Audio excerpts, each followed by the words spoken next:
Okay အားလုံးပဲမင်္ဂလာပါကျွန်တော်နာမည်ကတော့မြန်မာ crafter ဒီနေ့ video မှာကျွန်တော်တို့ cheaper craft ကနေပြန်လည်ကြိုးစားပါဒါပေမဲ့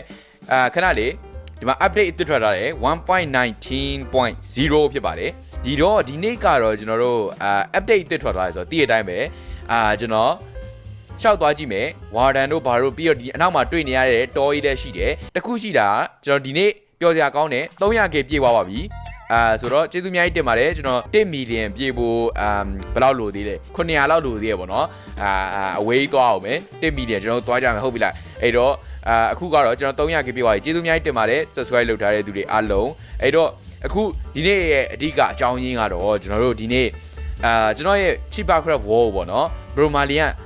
တခုစောင့်မယ်ဆိုပြီးတော့ကျွန်တော်ခဏပေးလိုက်ပေါ့နော်သူဘာလုပ်မလဲတော့မသိဘူးကျွန်တော် surprise တွေဘာညာတွေထည့်ပေးရမယ်လို့သူပြောတယ် Bromalian တခု surprise တွေဘာတွေလုပ်ထားမလဲမသိဘူးเนาะကျွန်တော်တို့သွားပြီးတော့ကြည့်လိုက်ရအောင် okay ဒီမှာဝင်နေပြီ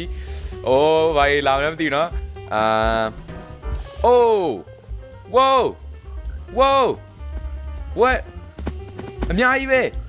oh ho party အများကြီးပဲoh 1.19 ဟုတ်သားပဲကျွန်တော်တို့ update မှာဖားတွေအများကြီးပါတယ်လေ Roman လေးထည့်ထားတယ်နဲ့okay ဒီမှာဖားလေးတိတိလေးဖားတွေအများကြီးပဲကျုံဟုံနေဟိုokay အဲ့တော့အရင်ဆုံးကျွန်တော်တို့enjoy your new house with frogs Roman လေးရေးထားတာတင်းရဲ့အိမ်အသစ်ဟာအိမ်အသစ်ကဘာမှာတော့မရှိသေးဘူး okay ဒီမှာ chest လေးတစ်ခုရှိတယ်ဒါကျွန်တော်ရဲ့ပစ္စည်းတွေတူထားခဲ့ရကျွန်တော်မထားသေးဘူးဟုတ်တာပဲဆိုတော့ကျွန်တော်ပစ္စည်းတွေဒီဆုံးဝစ်လိုက်မယ်ဒါသူအကုန်လုံးကို survival မှာလောက်ထားတာဖားတွေလောက်အများကြီးဘယ်လိုရှာလာလဲတော့မသိဘူးဖားမျိုးပွားလို့ရတယ်နော်ဖားတွေဘာစာကျွေးလဲမသိဘူး oh wait ဟိုမှာရှေ့မှာတွေးပြီ 300k 300k oh အိမ်မှာအိမ်နဲ့အကြီးပဲဟိုကျွန်တော်အဲ့ဆိုရင်အပေါ်လေးကိုတက်ကြရအောင်okay ခိုင်ဒီမှာဖားဒီဖားပါလေဟဲ့ဒီဖားကမတူးနော်သူများနေဟဲ့နေမင်းတို့တငယ်ချင်းရောဟုတ်ရဲ့လားဒီဖားဘာလို့ဖြူနေရလဲ oh wait ဖားဖြူအောင်လေးပြောက်သွားပြီဘယ်ရောက်သွားလဲမသိလကားပြောတာပါအဲ့တော့ကျွန်တော်တို့အရင်ဆုံးအပေါ်လေးကိုတက်ကြည့်အောင်သူစောက်ပေးတဲ့အိမ်လေးကကျွန်တော်တို့ရဲ့နောက်မှာ3 2 1 wow သူဒီအကြီးကို survival မှာတရက်အတွင်းသူစောက်ထား wow ဒီအိမ်ကြီးကလမ်းတယ်ကွာကျွန်တော်ဒါဒီတိုင်းစောင့်ရင်ဒီအကြီးကိုစောက်ပြမှာမဟုတ်ဘူးအပေါ်မှာ 300k ဆိုတဲ့ sign လေးနဲ့ထည့်ပေးထားတယ်ကျွန်တော်အဲ့လုပ်မယ်လို့ပြောတာအဲ့ sign လေးเนาะအဲ့တော့ဒီအိမ်လေးကိုကျွန်တော်ဝင်ကြည့်မယ်မိုက်တယ် finish this MCC ကျွန်တော်ဒါကိုအဆုံးသတ်ခိုင်းတာတင်တယ်ဒါကိုဘယ်လိုအဆုံးသတ်ရမလဲမသိဘူးအရင်ဆုံးဝင်ကြည့်လိုက်အောင်မယ်เนาะဟုတ်တယ်မလားအိမ်လေးကလမ်းတယ်ကျွန်တော်အပေါ်လေးကိုwait ခဏလေးဟုတ်သားပဲเนาะဟုတ်သားပဲเนาะကျွန်တော်အခုမှသတိထားမိရဒီအိမ်ရဲ့တစ်သားကိုကြည့်လိုက်တစ်သားအနီရောင်ကြီးရှင်တယ်ဒါမှမဟုတ်သူဒီထဲမှာလားဟုတ်တယ်ဒီမှာတစ်သားအသစ်တွေ mangrove လားဟုတ်တယ်เนาะသူswamp မှာသွားရှာတာထင်တယ်ကျွန်တော် swamp တွေဘယ်နာရှိလဲတော့မသိဘူးသူ့ကိုပြန်မေးကြည့်ရင်ရှိမယ်ထင်တယ် okay ဟုတ်ပြီကျွန်တော်တို့ဝင်ကြည့်အောင်ဒန်ဒီဟာရဲ့အိမ်အလွတ်ကြီးအဲ့ကြောင့်ကျွန်တော်တို့အဆုံးသတ်ခိုင်းတာလေ finish this ဆိုပြီးပြောတာဟုတ်တယ်မလားဒီအိမ်ကြီးကိုအဆုံးသတ်ရမယ်ကျွန်တော်အိတ်ထဲမှာပစ္စည်းတွေထည့်ရမယ်ကျွန်တော်တော့တိတ်မစောက်တော့ဆိုတော့လာစောက်တဲ့တလောက်လေးပေါ့နော် Robalin ဒီဟာကြီးကိုကြည့်ပြီးတော့စိတ်ညစ်တော့ပါပဲသူစောက်ထားတဲ့အိမ်လေးကအလှလေးကျွန်တော်အထဲမှာအစောက်တဲ့နဲ့ကျန်းကင်းတွေရှောက်ခင်းလိုက်တလက်စားတယ်ကျွန်တော်တို့ဒီမှာ mangrove door ကဘယ်လိုပုံစံလေးလဲမသိဘူး mangrove door တဲ့ဂလောက်okay လှပါတယ်เนาะသူကလေးတော့အရင်ဆုံး chest room တော့ထိရမှာပေါ့เนาะအိမ်တိန်ဆိုမှတော့အဲ့တော့ chest လေးဖြည့်လိုက်မယ်ပြီးတော့ကျွန်တော်ဒီနားမှာဗီဒီယိုလေးလုပ်လိုက်ရင်ကောင်းမယ်နဲ့ရော့ there is it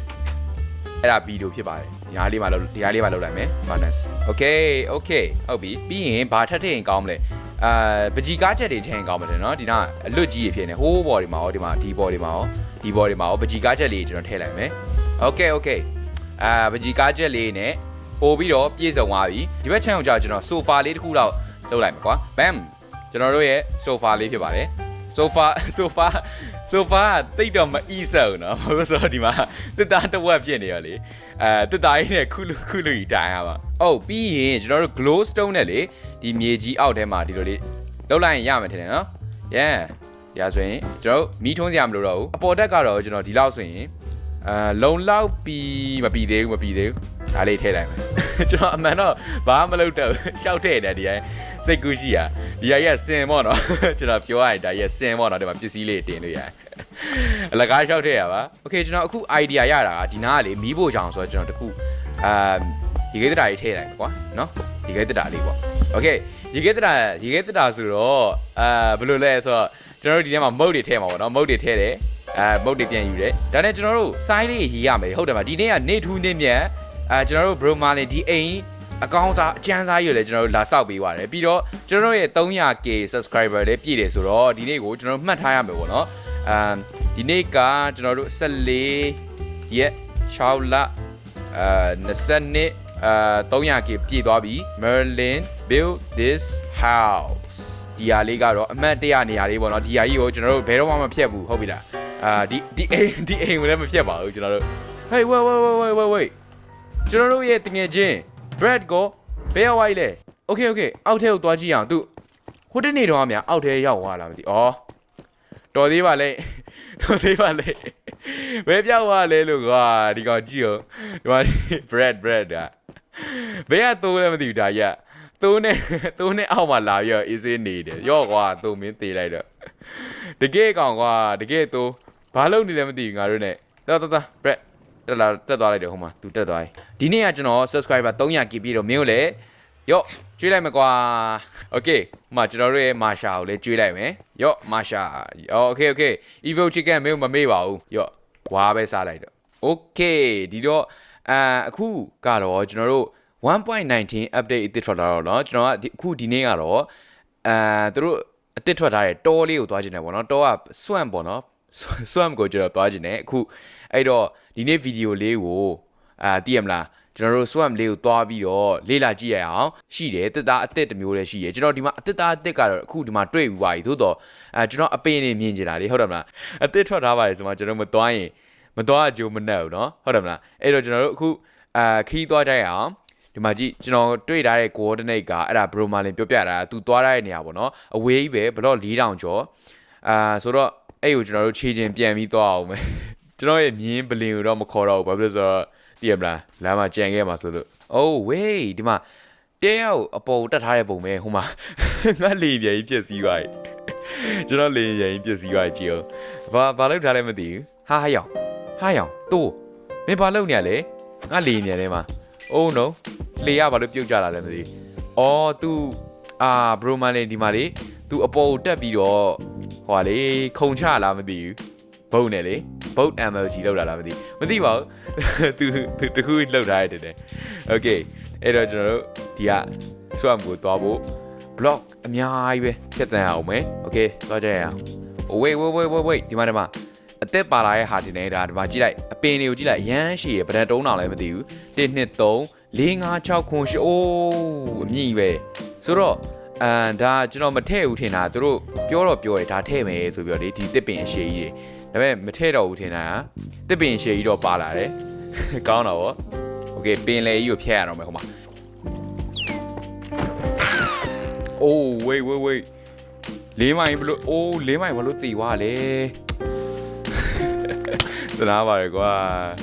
ခုံမိပါမတော်စโอเคရောက်တော့မယ်လို့ခံစားနေရတယ်โอเคဒီမှာ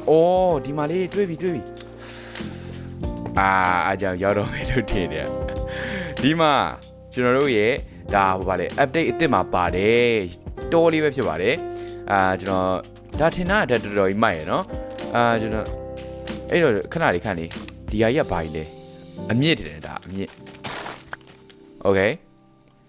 mangrove root okay ဒါဟိုအမြင့်တယ် mangrove ပင်အမြင့်တယ်ပြီးတော့ဒါကြီးလည်းရှိရလား carpet တွေလေဒါတော်တော်မိုက်တဲ့ဟာတွေ okay ဆိုတော့ဒီအောက်ကဟာကျတော့ mud ထင်တယ်ဟုတ်လားဟုတ်တယ် yes mud ဒါကျတော့ရှင်oh mangrove log ကျွန်တော်ရပါပြီဒီကအမဲသားတုံးနဲ့တူတယ်နော်အသားတုံးနဲ့တူတယ် okay ဆိုတော့ဒါနဲ့ကျွန်တော်တို့ plank တွေလုပ်လို့ရပါတယ်bro marlin စောက်ထားတဲ့အိမ်ဟာဒီကတစ်သားတွေသုံးပြီးစောက်တာပေါ့နော်အဲဒီတော့ကျွန်တော်တို့ဒီ update နဲ့အလွန်ကိုက်ညီပါတယ်ပေါ့ဟာလားဆိုတော့ကျွန်တော်တို့ဒီမှာ တော်လဲလာကြည့်ပြီးသွားပြီတော့မှဘာရှိလဲဆိုတော့တီဝိုက်ဆိုတော့အားလုံးသိရတိုင်းပါပဲကျွန်တော်မီးရှို့လိုက်ပါတော့မယ်โอเคဆိုတော့ဒီနေ့ဗီဒီယိုကတော့ကျွန်တော်နောက်ကျနေဖြစ်တဲ့အတွက်ကြောင့်ဒီတော့ပါပဲဒါနဲ့ကျွန်တော်တို့အိမ်လာဆောက်ပေးသွားတဲ့ရိုမာလီကိုလည်းကျေးဇူးများကြီးတင်ပါတယ်